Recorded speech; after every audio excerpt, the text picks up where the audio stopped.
Hombre y mundo moderno, con el profesor Javier Borrego. Bueno, esta clase la grabamos, pero porque no pudimos grabarla en su momento. Entonces queda un poco descompensado este tema. Lo primero que hay que saber es que hay tres singularidades, ¿vale? La palabra singularidad es una palabra que viene de la física y es un punto donde no se puede hacer ciencia.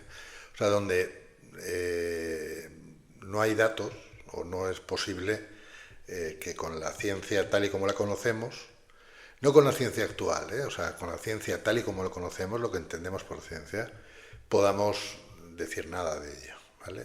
La ciencia se basa en datos, se basa en repeticiones y hay tres puntos en el relato de la ciencia, el relato universal de la ciencia, en el que no hay nada, en el que no podemos decir nada. Uno es el Big Bang, que es el origen de todo, que es de hace unos 15.000 millones de años. El otro es el origen de la vida y el siguiente paso es el origen del hombre, ¿vale?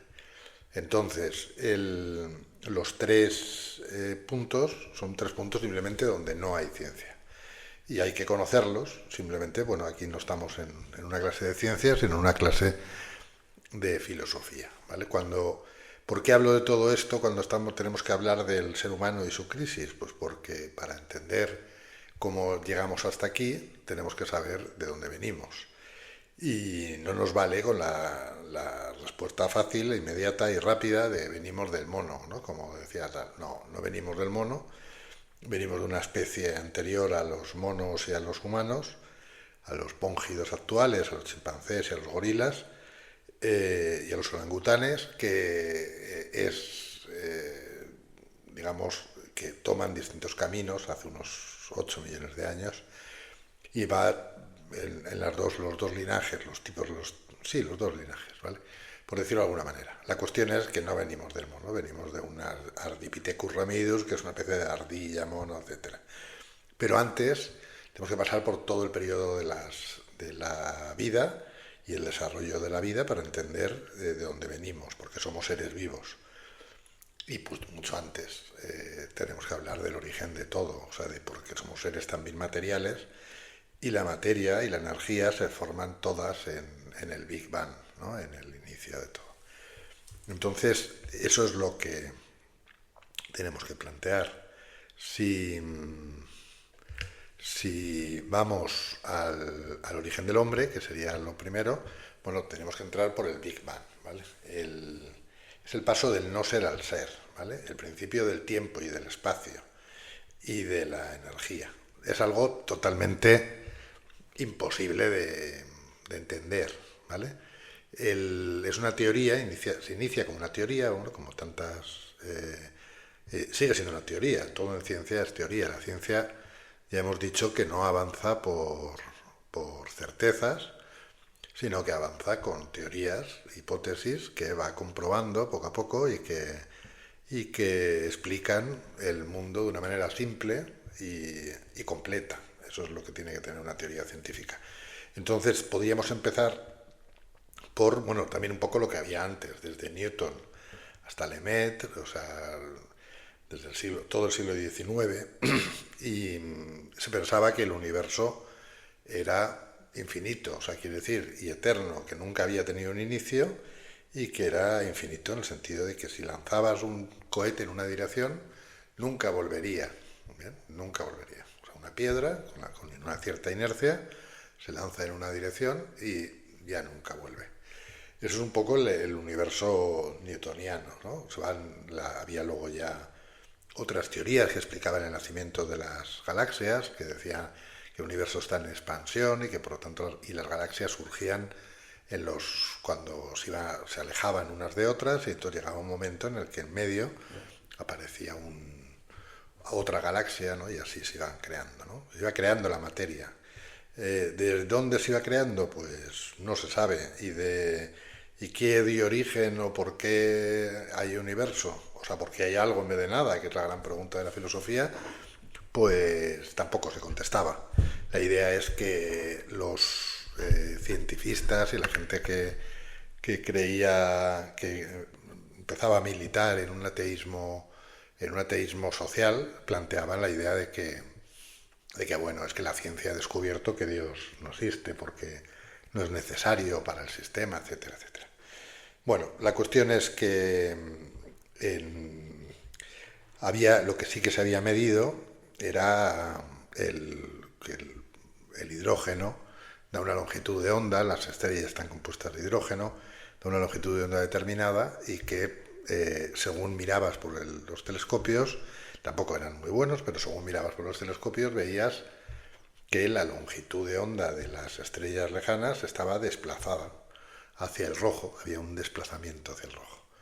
Y esto era no se sabía por qué era, entonces había distintas interpretaciones, pero un sacerdote y físico, Lemaitre, en 1929 plantea una teoría, una explicación de qué es lo que ocurre, por qué se van hacia el rojo las galaxias según vamos mirando por el telescopio, las más lejanas se alejan más, o sea, se acercan más hacia el rojo y las más cercanas pues menos. Entonces da la impresión de que todas las galaxias se están alejando de nosotros. Y claro, esto no puede ser, porque esto supondría estar en el centro y además no tendría explicación, ¿no? Ninguna. Entonces, cree descubrir o piensa que el universo se está expandiendo y que cada vez y esa expansión es un movimiento de alejamiento que puede transmitirse, como por el efecto Doppler, en un corrimiento hacia el rojo del espectro de luz. ¿Qué es lo que hace Lemaitre? Pues calcular esa velocidad de escape y una vez calculada, pues puede calcular el tamaño del universo en tiempos pasados y en tiempos futuros, ¿no? Porque si estamos en un sistema en expansión, imaginad un globo hinchándose, ¿no? Que se va hinchando de una manera, digamos, uniforme y tiene puntos situados ahí, pues los puntos se van alejando unos de otros según se va hinchando, ¿no? Entonces, sabiendo a qué velocidad se separan los puntos, puedes saber cómo iban a estar antes, cuando el globo era más pequeño, cuando el globo era mucho más pequeño y así, así. Entonces, también puedes calcular el tiempo que lleva hinchándose ese globo. Y eso es lo que hace Lemaitre. Un poco más complejo, claro, porque los datos son mucho más complicados, pero lo que hace es calcular la velocidad de escape y por lo tanto el tiempo del universo, cuánto tiempo lleva, o sea, cuánto hubo un momento en el que toda la energía del universo tenía que estar contenida en un punto. Y eso es lo que plantea Lemaitre. Lo hace con un supercálculo, lo plantea muy bien y entonces calcula que unos 14.000 o 15.000 millones de años es lo que tiene el universo. Ya en plan de broma le llaman la teoría del Big Bang, que es el gran pum, gran pum. Está sacado de los cómics y lo plantea Bueno, da igual, la cuestión es que se llama teoría del Big Bang como la gran explosión, el gran pum, y lo que dice la teoría es que el universo empezó hace 15.000 millones de años o 14.500, depende de las mediciones actuales, pero que todo viene de un punto. Entonces, en un punto en el que no había materia, todo estaba comprimido, todo el universo estaba comprimido en ese punto, todo el universo que conocemos ahora, toda la materia, la Tierra, el Sol, las estrellas, las galaxias, todo estaba contenido en un punto. Si eso fuese así, debería haber una radiación por todo el universo que debería permanecer. Y esa es la famosa, bueno, no sé si tan famosa, pero la radiación de fondo de microondas. Y esto se plantea como una hipótesis, bueno, pues tenemos que medir y encontrar que en todo el universo, en cualquier parte del espacio, tiene que poder medirse esa radiación. Llegamos al año 53 y Penzias y Wilson, con una antena, tal, lo miden y descubren que existe la radiación de fondo de microondas. Y a partir de aquí, la comunidad científica empieza a creer en el Big Bang, ¿vale?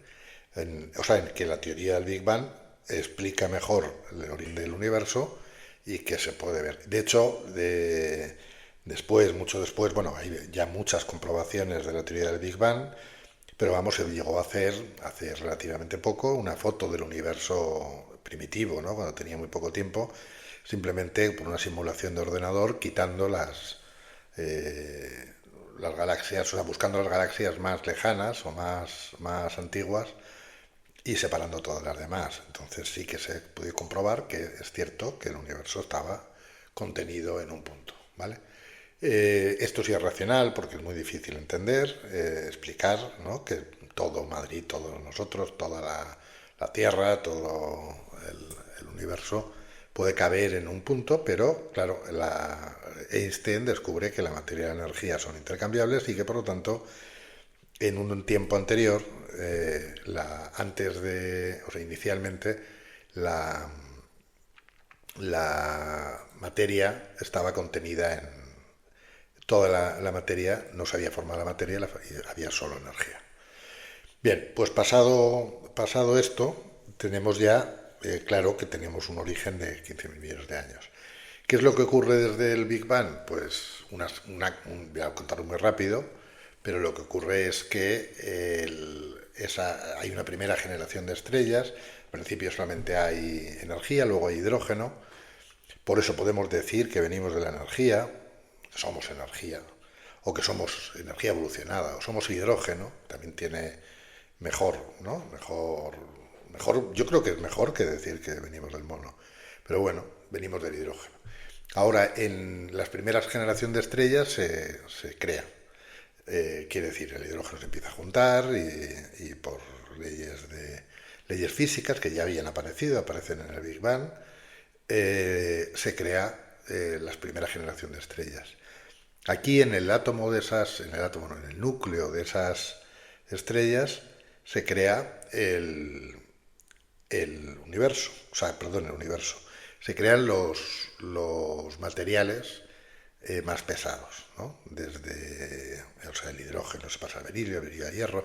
Hay una serie de reacciones de fusión nuclear que van creando todos los elementos, o casi todos los elementos que están en la tabla periódica. Bueno, algunos los podemos crear nosotros, pero vamos, la mayoría de los que se descubren en la naturaleza están ahí, se crearon en el núcleo de las estrellas. Por lo tanto, podemos decir que venimos de las estrellas, que también es más lógico, porque la materia que tenemos, los átomos que nos conforman en nuestro cuerpo, se crearon en algún tiempo en las estrellas. Ahora, claro, esas estrellas podían haber colapsado y se hubiese acabado el mundo, pero no colapsaron, explotaron. Y al explotar lanzaron todos los materiales que se habían formado dentro por el resto del universo. Y aquí ya con materiales pesados por el mismo sistema de choques entre materia, adición, por gravedad, se va creando la segunda generación de estrellas. ¿Qué es lo que ocurre con esta generación de estrellas? Ahí está nuestro Sol, que antes justo de estallar expulsa, por así decirlo, antes de convertirse en Sol, expulsa los materiales más pesados y los lanza por ahí, por el universo. Es una especie de explosión como cuando tiras una piedra a un pantano y van saliendo, digamos, al agua y van saliendo distintas olas, ¿no? Pues en cada ola, por así decirlo, se junta una cantidad de materia determinada y esas olas, esa cantidad de materia va creando, por así decirlo, nuestros planetas, los planetas que conocemos. La Tierra se forma ahí hace unos 5.000 millones de años. La primera generación de estrellas es hace unos 10.000 millones de años. Pues en los últimos 5.000 millones de años se forma la Tierra. Y la Tierra aparece, o sea, es una masa incandescente, terriblemente, o sea, sin atmósfera, terriblemente gaseosa y no hay manera de que ahí aparezca algo vivo, pero en menos de 500 millones de años aparece la vida. ¿Bien? No podemos saber cómo aparece la vida porque es totalmente, digamos, totalmente absurdo.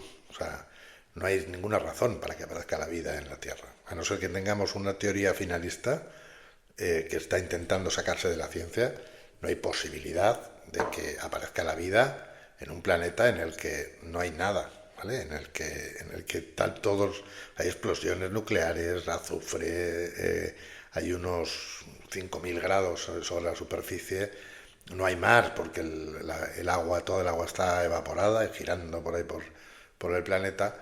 O sea, es totalmente absurdo que haya vida ahí. Pero hay vida, ¿vale? Entonces, ¿cuál es la cuestión? Que no sabemos cómo, no sabemos cómo. Hay varias teorías que hablan de la vida, pero todas hablan de las condiciones necesarias para que aparezca la vida tal y como la conocemos. Y hay teorías que hablan de la creación de los aminoácidos, pero los aminoácidos no son la vida, sino los aminoácidos son como los ladrillos de la vida, pero no es la vida. La vida es mucho más compleja, o sea, solo para crear, bueno, es imposible, ¿no? La posibilidad es mínima, ¿bien? No sé, es más fácil que toque la lotería el mismo día con los mismos números a todos los alumnos del CEU a que pueda darse la vida así por casualidad, por choques, ¿vale? La vida no se puede definir por la ciencia lo que define es el organismo vivo, la cosa viva, y nada más. No puede, y la define además no por lo que es, sino por sus funciones, por lo que hace. La vida es la que cumple la que evoluciona darwinianamente, que tiene interacción con el medio, que tiene bueno, respiración, todas estas cosas. Pero la vida no es definida. Entonces tenemos que, la segunda singularidad, la primera es la aparición del universo, la segunda es la aparición de la vida. Cuando aparece la vida empieza a desarrollarse, ¿vale? Hay una, a ver, tampoco tienen demasiada, digamos, imaginación a la hora de poner, pero hay una vida paleozoica, una vida, es decir, del inicio de la vida, luego hay una vida mesozoica, que es la del medio, y luego hay una vida, digamos, cenoica, que es la actual, donde aparece el ser humano. Dentro de la mesozoica pues tenemos el Triásico, que es un poco cuando salen del mar los primeros saurios, el Jurásico, que si habéis visto Parque Jurásico pues sabéis de qué va, y llega la extinción de los dinosaurios, y el Cretácico con una digamos, super extinción y después de la extinción aparece como una, digamos, explosión de la vida, ¿no? Con muchas cosas. Vale. Cuando ya en la última parte del cenoico, ya cuando en nuestra etapa aparece ya con cifras que podemos comprender, porque las otras cifras no las podemos comprender, lo que son 500 millones de años, 10.000 millones de años, 15.000 millones de años, no nos caben en la cabeza, por mucho que pensemos no nos caben en la cabeza, son, digamos, imposibles de entender, imposibles de comprender o de entender, pero vamos, nos interesa, digamos, de todo esto, del origen de la vida, nos interesa saber que hay un proceso, todo este proceso es el proceso de dominización, quiere decir, desde la primera bacteria autótrofa hasta nosotros, ¿no? Todo lo que pasa es un proceso de humanización. Quiere decir, el proceso por el cual una materia se convierte en vida, que no sabemos cómo, y esa vida va modificándose hasta llegar al último mono, por así decirlo, al último ser estimúlico que pasa a ser realista, ¿vale? Este ser realista, yo creo que esto es muy importante y ya lo he dicho más de una vez, pero es importantísimo saberlo para que esta asignatura tenga sentido y yo pueda poneros algo de nota, ni siquiera una nota, si no, no hay nota, si no entendemos esto, ¿vale? Es muy importante entender esto. ¿Y esto qué es lo que hay que entender? El paso del animal, o sea, del ser estimúlico al ser realista. Bien, yo creo que es fácil entender que el ser humano es un ser realista. Quiere decir que ser realista significa que percibe la realidad. Es un ser que ha roto con el esquema estímulo-respuesta. Estímulo-respuesta, ¿vale? Y esa ruptura con el estímulo-respuesta significa que ha entrado en una situación en la que es libre para mirar y al mirar, ve objetos, ve cosas. Antes no veía cosas y ahora ve cosas. Voy a intentar explicar esto brevemente. Y digamos que es un paréntesis hasta que aparece ya el proceso de humanización, ¿vale? Pero, o sea, la aparición del ser humano, de los primeros seres humanos. O sea, antes de la singularidad que supone la aparición del ser humano, vamos a ver qué es lo que cambia. Cambia la percepción, ¿vale? Solo la percepción. Y este cambio en la percepción hace que se den todos los demás cambios a la vez. Voy a intentar explicarlo por lo que perciben los animales. Un animal, ya sabéis, percibe estímulos. O sea, no ve el mundo como nosotros, no ve cosas, no ve objetos, no ve espacio y no ve tiempo. Ve el mundo de acuerdo con lo que necesita, de acuerdo con su instinto. De tal manera que no hay una cosa que se llame el universo para un animal. Los animales solo perciben su mundo interior. Juskul, que es un etólogo alemán, lo llama mundo interior, Innenwelt. Nosotros, en cambio, vemos el mundo exterior, el Umwelt, el mundo de fuera, el medio ambiente, ¿vale? ¿Qué significa que ve el mundo interior? Pues significa que solo le aparecen las cosas, los objetos, cuando los objetos no, solo aparecen la realidad, lo que nosotros llamamos realidad, su realidad aparece solo en función de su estímulo, de su instinto, perdón, y aparece como estímulo, quiere decir, aparece como algo necesario, a lo que tiene que actuar necesariamente. Y no puede dejar de actuar ante un estímulo. Un animal no puede tomar la decisión de no actuar. Cuando el animal percibe el mundo, lo percibe así, de esa manera. Quiere decir, el topo, para el mundo del topo es un mundo de humedad, es un mundo oscuro. No es que sea oscuro, es que no percibe la luz, no percibe el mundo de la visión, igual que los murciélagos. Percibe solo lo que necesita para vivir. Y lo que necesita para vivir, pues es a lo que pueda oler la topa y a lo que pueda necesitar para comer. Y nada más. No necesita nada más, en absoluto. No percibe el mundo. Y esto le pasa a todos los animales, aunque nos parezca. Yuskul estudiaba la pulga. Las pulgas ponen muchos huevos, los huevos eclosionan y ahí se quedan. Se quedan en la naturaleza, se caen de los hospedadores porque no tienen agarre y se quedan pegados en la naturaleza. ¿Ven? Y ahí nacen, y cuando nacen su destino consiste en morir inmediatamente, o sea, morir en una semana, en 2 semanas, o llegar a un hospedador. Cuando pasa un posible hospedador, o sea, que lo detectan, porque detectan el ácido graso y la temperatura, la pulga se pone a saltar, como si le fuese la vida en ello, porque le va la vida en ello, se pone a saltar en dirección al ácido graso a la temperatura determinada.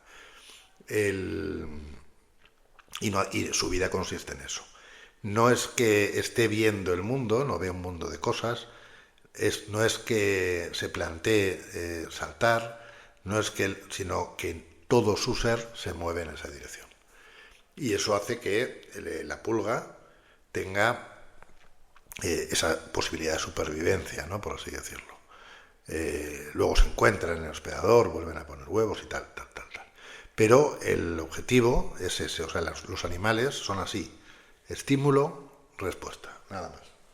Ahora, el ser humano Evidentemente no es así. El ser humano, si no encuentra comida, si no encuentra lo que busca, lo tiene que buscar y tiene, como decir, que percibe el mundo, percibe la realidad y la percibe como un conjunto de cosas. Unas les valen para, ya hemos aprendido que unas valen para sobrevivir, otras. El proceso de humanización es el proceso por el cual, en un momento determinado, y no sabemos por qué, un animal, en este caso un australopiteco, Ramidus, un australopiteco, grácil, no Ramidus, un australopiteco normal, ¿bien? Bueno, no sé si podemos decir un australopiteco normal, pero bueno, un australopiteco que puede ser de la familia de Lucy. Lucy era un australopiteco que descubrieron en Kenia. Pues este Lucy, hace unos 3 millones de años, más o menos, empieza a percibir el mundo. Vuelvo a decir que no sabemos cómo. Ahí estamos tentados a decir, bueno, y ahí llega Dios y pone, no, Dios está detrás de todo el proceso. Todo el proceso es absurdo desde cualquier punto de vista. No es posible la aparición de todo lo que ha pasado antes. No puede ser un cúmulo de casualidades.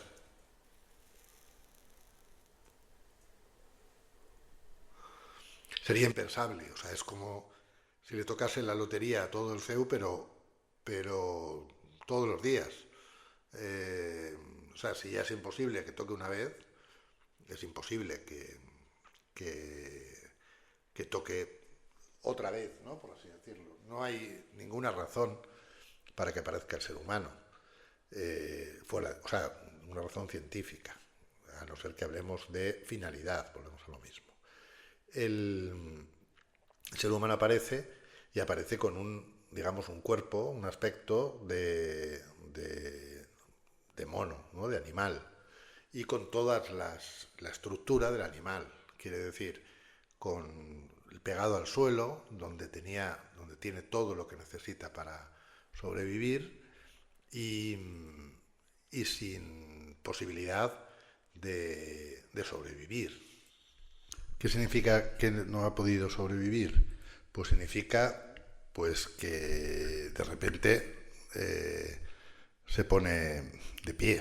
¿Por qué? Pues porque la vista el sentido de la vista, que empieza a tener más importancia, le hace que tenga que mirar, ¿no? Que ver el mundo, porque ya no tiene la comida inmediatamente con el olfato. De hecho, se pierde el sentido del olfato y con eso se pierde, pues digamos, el hocico. Aparece la cara, ¿no? Como una novedad, y esa aparición de la cara pues le lleva a un tipo de sexualidad diferente a la del animal, le lleva también a tener vestido, a vestirse, le lleva a la individualidad. Esa aparición de la cara pues también le va a llevar a o sea, no la aparición de la cara, tener que procesar y vivir en el tiempo le va a llevar pues a tener que le va a crecer el cerebro, ¿no? Al crecer el cerebro pues va a tener que nacer prematuro, y al nacer prematuro va a necesitar ayuda para funcionar, para ayuda sanitaria antes, y también eso hace que tenga que vivir en el tiempo, y eso hace que tenga que vivir en sociedad, y eso hace que todo cambie, ¿no? Que aparezca la estética, que aparezca la ética, que aparezca el control del fuego, el control de la mano, el uso de herramientas, el cambio de dieta, todo lo que hace que el ser humano sea humano aparece así. Yo diría que de golpe, porque estamos hablando de cerca de en 1 millón de años, tenemos un cambio radical en el ser humano. En los libros de texto y en las infografías de los museos aparece esa típica imagen que yo desarrollo, o sea, pongo aquí en esto, en el que aparece la humanidad, o sea, el paso de los driopitecos o de los oreopitecos hasta el sapiens actual, aparece como si fuese una cosa gradual, pero realmente no es así. realmente hablamos de 17 millones de años donde hay todo tipo de póngidos que de alguna manera están relacionados entre sí, aunque no lo sabemos, y hay un momento en el que aparece el ser humano, y cuando aparece el ser humano sí que tenemos constancia de que genéticamente estamos relacionados. Por lo tanto, hay una especie solo, que es la especie humana, puesto que la definición de especie está la capacidad reproductiva. Por lo tanto, no podemos decir que haya ser humano si no hay capacidad reproductiva. O sea, que haya, perdón, razas, especies humanas, si no hay esa capacidad reproductiva. Por lo tanto, no hablamos de especies me refiero al hombre de Neandertal, al hombre de Cromañón, etcétera. Todos son la misma especie que ha ido modificándose por su capacidad realista. ¿Bien? Inicialmente, vuelvo a decir, tenía una pinta de mono terrible, pero poco a poco va mejorando, va convirtiéndose en un ser como nosotros. Si medimos cualquier parámetro, como el control del fuego, el control de herramientas, el crecimiento cerebral, yo qué sé, el uso de la separación del medio ambiente, la posibilidad de migraciones, etcétera, todo lo que midamos, vamos a tener siempre la misma gráfica. Quiere decir, hasta que llega el ser humano, empieza un proceso de desarrollo que crece exponencialmente. Y en menos de 2 millones de años, que es muy poquito en comparación con los 5.500 millones que hay en la etapa evolutiva, si lo planteamos así, pues es un cambio exponencial, quiere decir, una novedad total. Y esa novedad es la tercera singularidad, ¿vale? El ser humano aparece como una nueva singularidad, algo totalmente, digamos, absurdo. El paso del mundo estimúlico al mundo realista es un paso total, ¿vale? O sea, total porque no es simplemente que empieza a haber cosas, sino que las cosas tienen una característica que están en el espacio y en el tiempo. Tiene otra característica, pues que si hay cosas, hay un conjunto de cosas que se llama universo. Si yo veo cosas, también existo yo y existe el otro. El yo-tú forman parte de una unidad inicial. Todo cambia, o sea, todo cambia. El ser humano empieza a vestirse, el ser humano empieza a tener vivienda o a habitar el mundo. El ser humano empieza a ver lo trascendente y a crear música, a crear arte de alguna manera. El ser humano parte de la animalidad, pero no es animalidad, es una novedad, ¿vale? Podemos hablar de la humanidad y de la animalidad, pero no podemos hablar de cada una de las especies, ¿no? Separadas, ¿no? Es algo totalmente nuevo, ¿vale? Ya teniendo el primer ser humano, vamos a las características del hombre del tipo primero, ¿vale? Que va de 2,3 millones de años a 1,65. Yo lo llamo también por digamos, un paralelo que planteo con el tema del Génesis, lo llamo el hombre adánico, ¿bien? El hombre, digamos, el primer hombre, ¿vale? Es realista porque es humano y sabemos que es realista por muy poco, ¿eh? Simplemente pues sabemos que es realista porque controla el fuego. Es más, si no controlas el fuego no podríamos decir que es humano. Y si no podemos decir que es humano, no estaríamos hablando de él y hablaríamos de un ser posterior, que sería el primer humano. Pero el primer humano yo creo que es el Homo habilis. Y luego todos los tipos de Homo habilis que hay, el Homo erectus, el Homo de Heidelberg, etc. O el Homo antecesor, aquí en Atapuerca. Dice el Génesis: hagamos al hombre a nuestra imagen y semejanza para que domine sobre los peces del mar, sobre las aves del cielo, sobre los ganados y sobre las bestias de la tierra y sobre cuantos animales se mueven en ella. Y creó Dios al hombre a imagen suya, a imagen de Dios los creó y los creó macho y hembra. Génesis 1:26. Aquí, ¿qué es lo que dice? Pues eso, simplemente que hay objetos, bien, cosas, animales, que son distintos al hombre y que el hombre los tiene que ir dominando. Dominar, lo primero que hay que hacer para dominar algo es conocerlo y y por lo tanto nombrarlo, conocerlo, ¿no? Darle nombre. De tal manera que empieza de alguna manera a hacerse dueño de la naturaleza, en el sentido de que, igual que, o sea, a diferencia de los animales que solo controlan lo que su estímulo solo ven y solo, digamos, pueden ser dueños de lo que su estímulo le planta delante de sus narices en este momento, el ser humano no. El ser humano ve todo, las cosas que se comen y las que no se comen, las cosas que andan y las que vuelan y las que están lejos y las que están cerca. Y por lo tanto tiene ese, digamos, capacidad humana para percibirlo todo. Y además empieza a utilizar elementos de la naturaleza para mejorar sus capacidades. Y esto que es lo que estamos haciendo ahora, ¿no? Yo estoy hablando por un micrófono y vosotros lo estáis escuchando a saber dónde y cómo, y eso es controlar, mejorar, por así decirlo, nuestras capacidades, ¿no?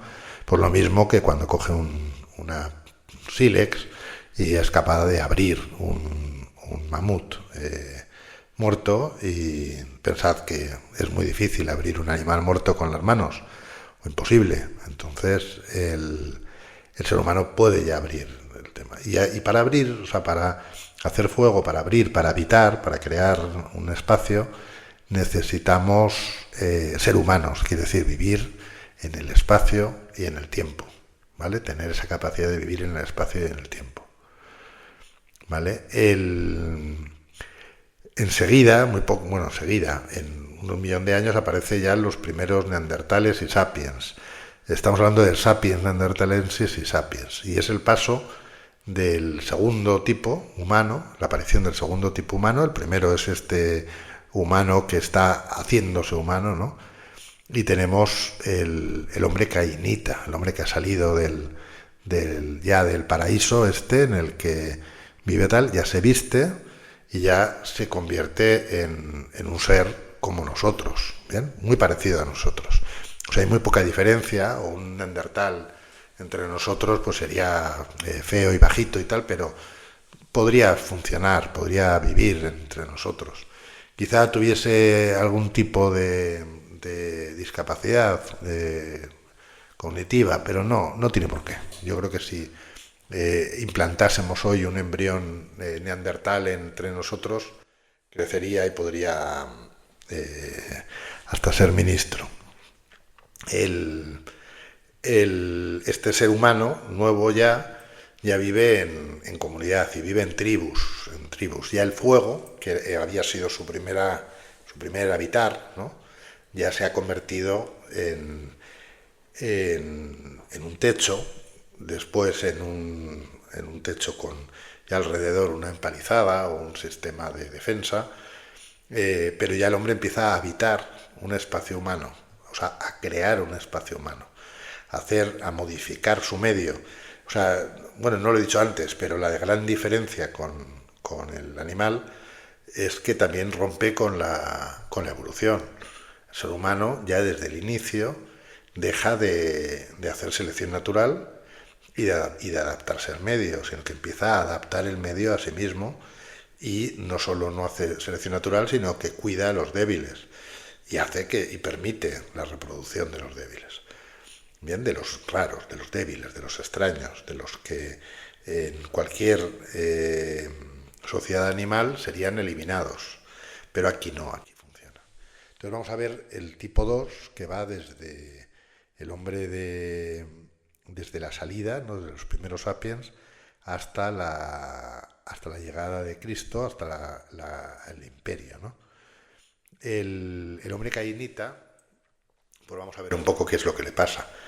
Le pasa que al pecar,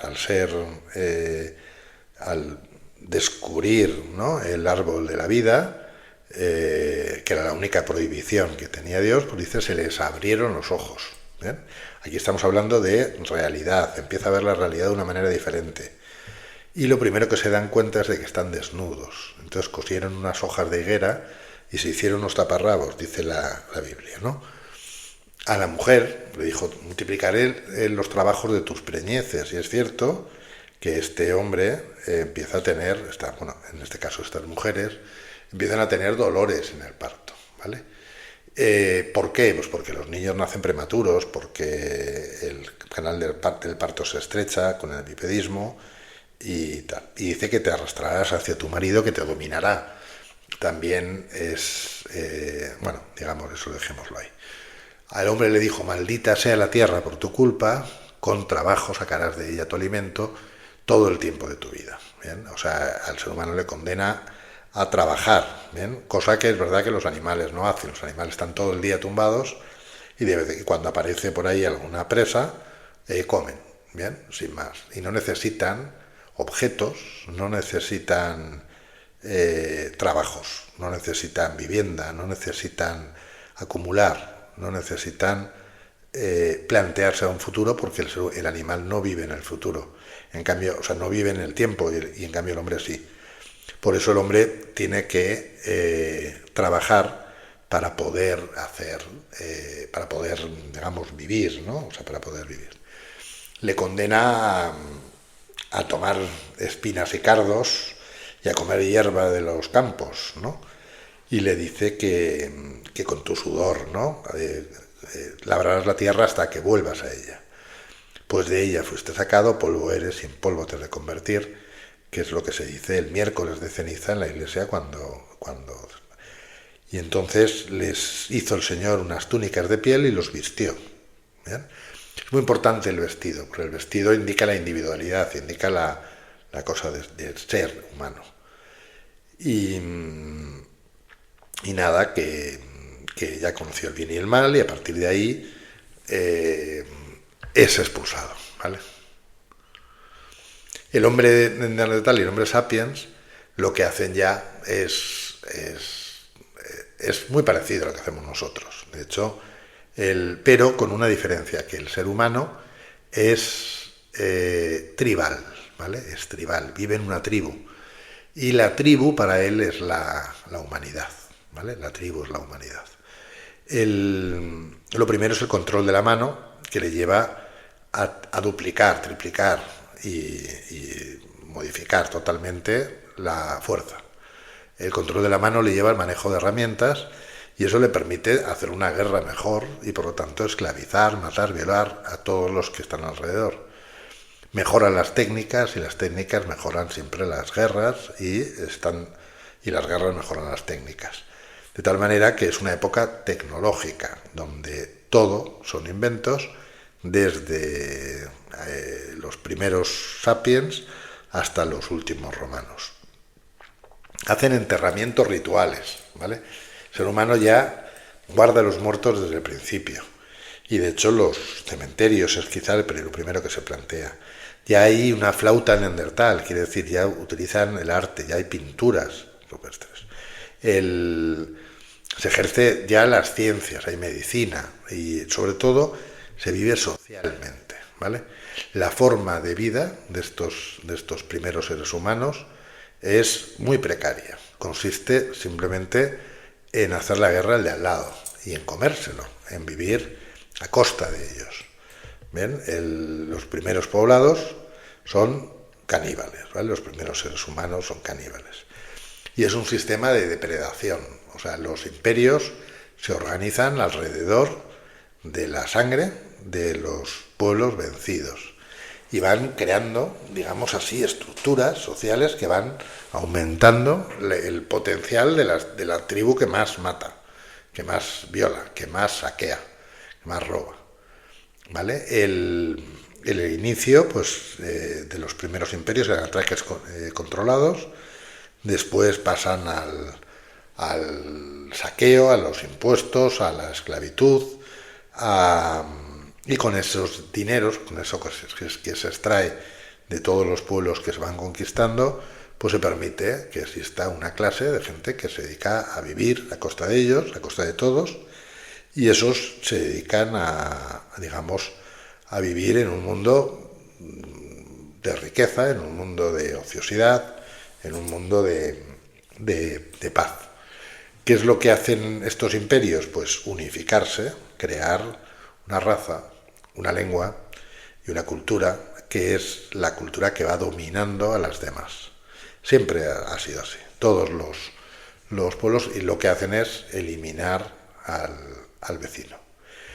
Estos pueblos, tanto en no solo Grecia y Roma, sino la India, el pueblo, los mayas, el pueblo Egipto, Mesopotamia, las civilizaciones africanas, las tribus arias, las tribus también sajonas, todos viven a costa de los que van eliminando. Pero hay una tribu, en especial, Roma, que absorbe con una especial crudeza todos los territorios que va conquistando. Y lo que va haciendo es un avance por todo el mundo, unificando todo el mundo, dándole sí el lenguaje y tal, pero no como un deseo de dárselo, o sea, no montan academias de latín en todos los lados, pero la gente va aprendiendo latín porque es lo que oyen y lo que van y la forma que tienen de comunicarse con los que les vencen. La humanidad es racista en este tiempo, ¿vale? O sea, percibe al otro en su raza como un ser diferente al que es. Y la clave está aquí, en que tienen doble moral. Una moral interna, los suyos, y una moral externa hacia los demás. Y a los demás se les puede matar, se les puede violar, se les puede destruir, mientras que a los suyos hay que amarlos, hay que cuidarlos, hay que alimentarlos. Y esa es la mentalidad que tienen el tipo 2. Tipo 2 es un humano como nosotros, pero sin el universalismo, sin la capacidad de percibir el mundo como nosotros, o sea, los seres humanos como nosotros, como si todos fuésemos uno. Y sabiendo que hay división, pero que esa división, digamos, es momentánea, o esa división es inadecuada, en el fondo, que toda la humanidad debería formar una sola familia. El sistema de romano es un sistema de imperio extractivo. Solo hacen carreteras, solo hacen rutas, puertos, para llevar todo hacia Roma. Roma es el centro de la vida, ¿bien? El centro de la vida de todo el imperio. Y esto lo hacen tanto en Roma como en China, como en todos los imperios. A partir de aquí, ya llegaremos a la esta, pero creo que aquí tiene que quedar claro que el tipo 2 es un tipo tribal y es un tipo que está diseñado, organizado para eliminar todo tipo de disidencia o de cosa extraña al propio imperio. De tal manera que terminan los emperadores, los faraones, los sacerdotes de América o los sacerdotes sumerios, terminan todos diosificando al emperador o al Estado o al faraón, etc. Porque se convierten realmente en seres que dominan todo un mundo y que es el poder y el control del territorio lo que les da su razón de ser. Bien, y aquí yo creo que termina la clase de hoy.